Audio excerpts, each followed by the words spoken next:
오늘 두 개의 종목, 신세계와 디딤을 좀 골라주셨다고 했는데 특별하게 두 종목을 고르신 이유가 있나요? 네, 신세계의 경우에는 전일자 이 조회 공시 요구가 있었습니다. 이 국내 이 최대 미술품 이 경매업체죠. 서울옥션의 인수에 관련된 이 보도가 있었는데 이에 따라서 이 한국거래소의 이 조회 공시 요구에 대한 어떤 사실 여부가 있었기 때문에 이에 대한 어떤 모멘텀이 이후에 사업의 어떤 진행 여부에 대해서도 한번 살펴볼 예정이고요. 디딤의 경우에는 이 국내 이 외식 프랜차이즈 사업을 영위하는 회사입니다.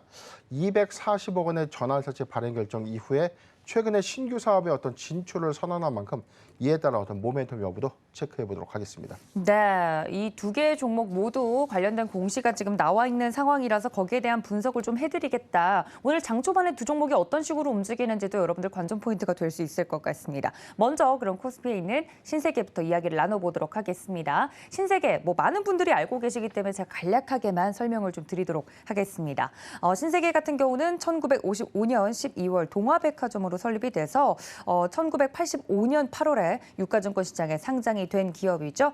신세계 센트럴시티, 신세계 동대구 환승센터, 신세계 인터내셔널, 까사미아, 서울 고속버스 터미널 등 연결대상 종속회사로 보유를 하고 있다고 합니다. 매출 포지션은 백화점 부분이 33% 정도, 패션 화장품이 20%, 면세점 부분이 43% 생각보다 높네요. 그 외 부동산 등의 사업 부분으로 구분이 되어 있다고 합니다. 사실 이 신세계 백화점 관련된 종목으로 분류가 되면서 리오프닝 관련주들도 좀 같이 묶이면서 네, 그렇죠. 관심을 받았죠. 맞습니다. 관련돼서 또 공시가 나왔다고 하니 서울옥션 이제 지분 매입을 한 것 이외에도 아예 서울옥션을 좀 어떻게 하겠다 이런 공시가 좀 나왔다고요? 네, 전일자 공시 먼저 보도록 하겠습니다. 신세계입니다. 풍문 또는 보도에 대한 해명, 미확정 공시인데 내용 살펴보겠습니다. 조회 공시 요구에 대해서는 풍문, 이 어떤 소문이나 어떤 이 사업의 근간이 되는 어떤 내용들 또는 이 보도자를 통해서 발표된 어떤 가시화된 내용들이 이에 대해서 공시 규정상의 중대한 발표 사항이 있는가 이 여부에 대해서 조회 공시 요구가 있고요. 이에 대해서 좀 발표를 했는데 내용 읽어보도록 하겠습니다. 풍문 또는 보도의 내용입니다. 신세계 서울옥션의 인수 추진입니다. 동아일보발 보도였고요. 2022년도 6월 16일 보도입니다. 해명 내용 보도록 하겠습니다. 본 공시는 2022년 6월 16일 동아일보에서 보도한 신세계 서울옥션의 인수 추진에 대한 해명 공시입니다. 보도된 서울옥션의 인수와 관련돼서 검토한 바는 있으나 현재까지 확정된 바는 없습니다.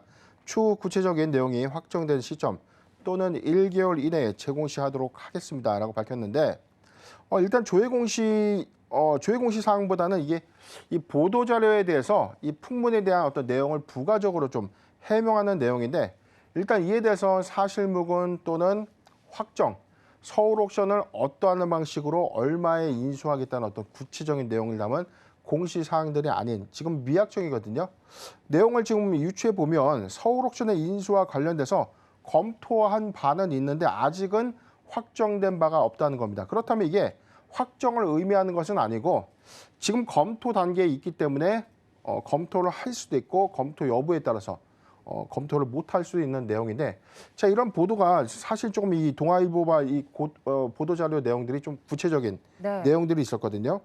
어떤 내용이냐면 지금 서울옥션의 지분 32.8%를 경영권 양수도를 인수해서 기존에 지금 4.8%의 지분도 이 보유하고 있는 신세계가 본격적인 어떤 미술품 경매업체 인수를 통해서 이 마케팅 역량을 좀 더 강화하려고 하는 어떤 움직임들.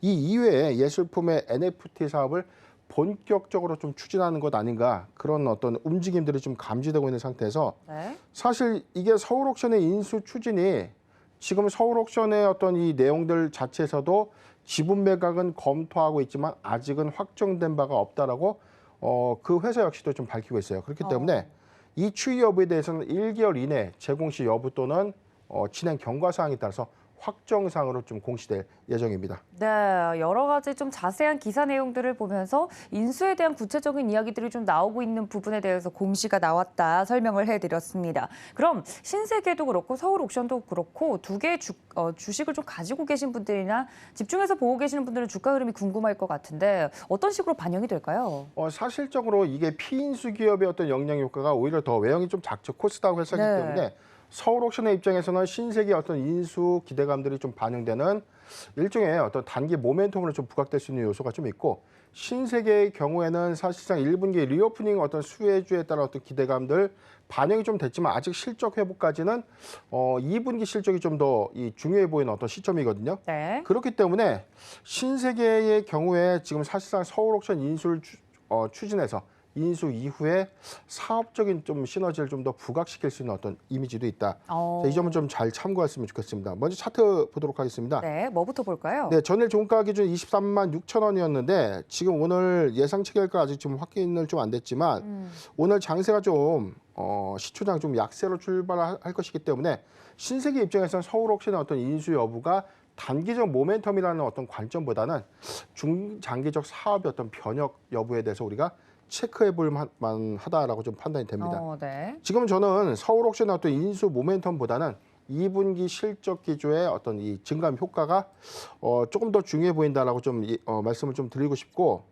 지금 매수하기 좋은 구간 여부에 대해서는 지금 추세적으로는 23만 원을 좀 지지해주고 있기 때문에 동구간이 이탈되지 않는다면 보유 의견을 좀 제시해 드리고요. 만약에 오늘 기간에 좀 구간 기회를 좀 준다면 22만 원에서 23만 원, 22만 원에서 23만 원 구간 포트 비중 5%의 분할 매수 의견을 좀 제시해드리고, 1분기에 비교적 견고한 실적 성장을 좀 이뤄냈기 때문에 2분기에는 오히려 좀 더 확대된 실적을 좀 더 기대해봐도 괜찮지 않을까 판단을 해봅니다. 네, 신세계에 대해서 주가 흐름까지 좀 짚어봐 드렸습니다. 그러면 인수를 당하는 입장인 서울옥션 같은 경우도 신세계는 중장기적으로 이 인수에 대한 내용들이 반영이 될 것이다 이야기를 해주셨는데, 서울옥션 같은 경우는 단기적으로 좀 움직일 수 있지 않을까, 어떻게 보시나요? 네, 서울옥션의 경우에는 사실상 이 대기업으로서의 어떤 피인수 효과, 일단 자금력을 좀 수반한 회사로서의 어떤 피인수 효과가 좀 더 반영이 좀 된다면 오히려 서울옥션의 어떤 기업 가치는 좀 더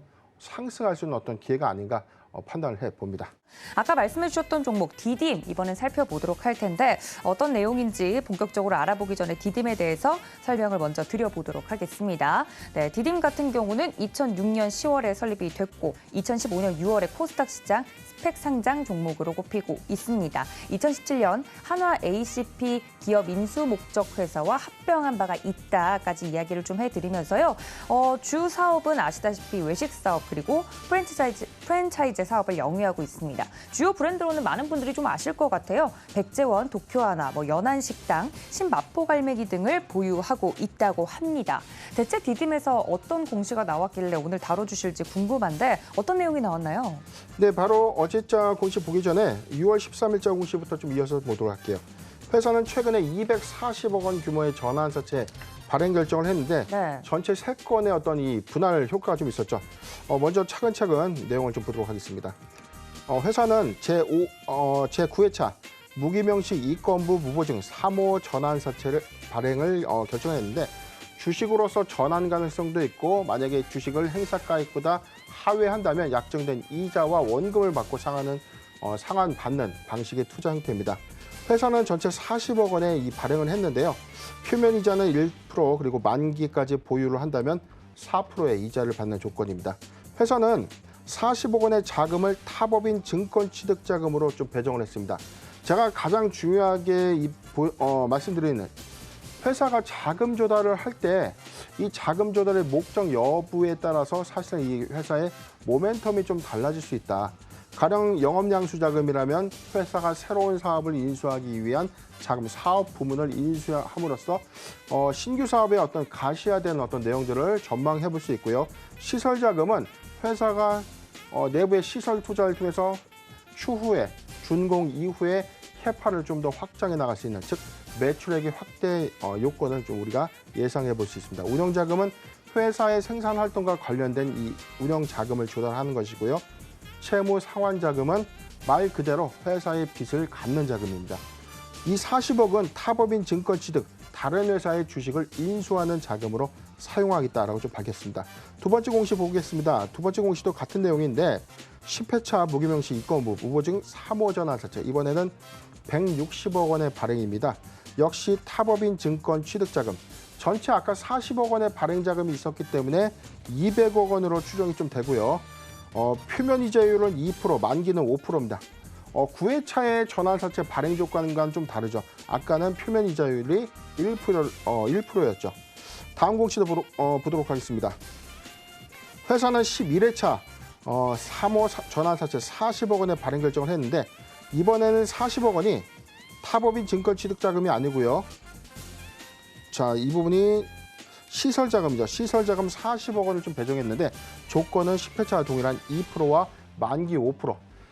종합적으로 좀 정리를 좀 해보면 네. 200억 원은 타법인 증권 취득 자금으로 사용을 하고 40억 원은 시설 자금으로 사용하겠다라고 좀 밝히는 공시가 되겠습니다. 네, 디딤에서 나온 공시 내용을 자세하게 좀 설명을 드렸습니다. 특히 뭐 전환사채를 발행했다 이런 이슈가 나오면 이게 악재인지 호재인지 많은 분들이 궁금해하실 것 같고 이 주식 초보자분들은 더욱더 헷갈려하실 것 같은데 이 부분에 대해서 어떤 내용인지 자세하게 분석을 좀 해드렸습니다. 시장이 좀 밀리다 보니까 디딤 같은 경우 지금 현재 또 약세를 보이면서 시작을 좀 해주고 있는 모습이 있는데요. 이러한 공시 내용이 주가에 좀 반영이 될 수 있을까요? 네, 지금 200억 그리고 40억 원의 시설 투자 자금을 좀 결정을 했는데 제가 강조드렸던 부분이 이 자금이 단순하게 조달돼서 어떻게 사용될 것이고 앞으로의 모멘텀 여부는 어떻게 좀 결정될 것인가. 잠깐 화면 좀 보시면 회사는 200억 원에 대한 이 조달 자금의 구체적인 사용 목적을 간단하게 좀 기재를 했는데 K컨텐츠 그리고 K푸드 글로벌 사업 및 당사의 외식 사업 해외 확장을 위해서 타법인 유가증권을 취득하겠다라고 예고를 했죠. 지금 200억 원이 아직 조달되지는 않았지만 200억 원이 납입 완료가 된 이유라면 회사는 K컨텐츠 그리고 K푸드 글로벌 사업의 이 해외 외식 사업 부분을 좀 더 확장하겠다라는 어떤 사업을 우리가 좀 전망해 볼 수 있는데 지금 언론을 통해서 이제 밝힌 바로는 2026년도까지 글로벌에 100개의 매장을 좀 운영하겠다라고 좀 계획 발표를 했고요. 조달된 자금 200억 원은 이 컨텐츠 사업을 인수하는 자금으로 좀 이 투입이 좀 될 것으로 좀 보여집니다. 현재 이 조달된 자금이 웹툰, 드라마 등의 이 K 콘텐츠 기업에 투자를 하겠다라고 좀 언론을 통해서 좀 밝혔지만 대상 기업이 어딘지에 대해서는 아직 확정된 바는 아니기 때문에 이 여부가 중대한 모멘텀이 아닌가 판단을 해봅니다. 네, K-팝, K-콘텐츠를 넘어서 K-푸드까지 관련돼서 사업을 확장할 수 있을 만한 그런 디딤돌로서의 공시 내용이었다까지 함께 이야기를 해드리면서 주가에 어떤 식으로 반영이 될 수 있을지에 대한 내용까지 함께 녹여서 설명을 드렸으니까 이 점까지 참고 부탁드립니다. 자, 지금 저희가 종목에 대한 이야기를 하는 동안 시장을 또 다시 한번 보니까 조금 더 저희가 시작했을 때보다는 낙폭이 어느 정도 그래도 관련돼서 좀 움직이고 있는 모습들이 포착이 되고 있습니다만 네, 시장에 대해서 지금 현재 어떻게 보고 계신지 저희 오늘 오후장까지는 어떤 전략을 펼쳐나가는 것이 좋을까요, 대표님? 네, 일단은 지금 오늘 코스피 지금 1.8%, 코스피가 지금 1.79포인트 그리고 코스닥이 2.3%대 시초 장세보다는 낙폭을 좀 더 키워가고 있는 흐름인데 지금 오전장 시초 반영 효과는 그래도 이 전일장 미국 증시의 어떤 영향 효과는 있을 것이다. 사실은 이 증시의 어떤 우려감들은 이 자이언트 스텝을 단행했기 때문에 우려감이 좀 발생되는 것보다는 지금 사실상 이 강도 높은 긴축이 예정되어 있다는 어떤 이 불확실성들이 오히려 시장에 좀 작용되는 효과가 좀 더 큰 것이기 때문에 네. 오전장보다는 그래도 오후장에 낙폭을 좀 부분적으로 좀 해소할 것이라고 저는 예측을 해보는데 지금 코스피의 경우에는 2,409.3%죠. 네. 지금 2,400선의 이탈 여부 그리고 코스닥의 경우에는 780포인트 그러니까 770포인트의 어떤 이탈 여부가 좀 굉장히 좀 중요한 시그널로 좀 보여지는데 저는 2,450선 그리고 코스닥의 800포인트의 어떤 지지 여부가 굉장히 좀 중요하다라고 최근에 좀 말씀 좀 드렸었는데 네. 이 부분이 일단 이탈이 됐다는 것은 아직 저점은 확인된 것은 아니다라는 점 좀 참고하셨으면 좋겠습니다. 네, 정말 듣기만 해도 아찔하지만 그래도 저희가 계속해서 경고를 드렸던 그 이탈선들이 이탈이 되면서 아직 바닥이라고 쉽게 단정 짓기는 이르다 말씀을 다시 한번 드리면서 오후장 전략까지 함께 좀 이야기를 해드렸으니까요. 오후장 흐름 이 낙폭을 좀 줄일 수 있을지 여러분들도 함께 체크해 보시면 좋을 것 같습니다. 지금까지 기업공시연구소의 변영인 대표님과 함께했습니다. 대표님 고맙습니다.